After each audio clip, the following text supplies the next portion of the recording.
तो नमस्ते, प्रणाम, स्वागत करती हूँ अपने यूट्यूब चैनल में। आज हम आप लोग के बीच में एक कारवां नाच गीत लेकर आई हूँ। आशा करती हूँ आप लोग को अच्छा लगेगा। अच्छा लगा तो लाइक, सब्सक्राइब, शेयर और कमेंट करके ज़रूर बताना कि हमारा गाना आप लोग को कैसा लगा।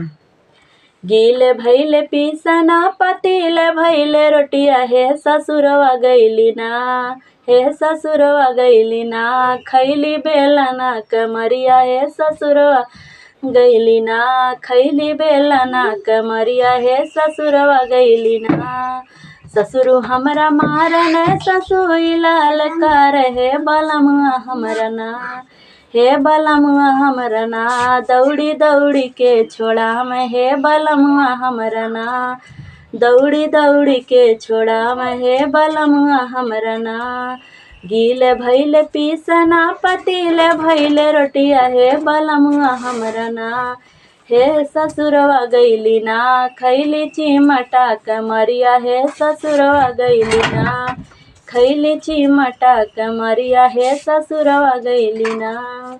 जेठनी हमारी मार है जेठाउला लकार है बलमुआ हमरा ना, हे सजनवा हमरा ना, दौड़ी दौड़ी के छोड़ा में हे बलमुआ हमरा ना।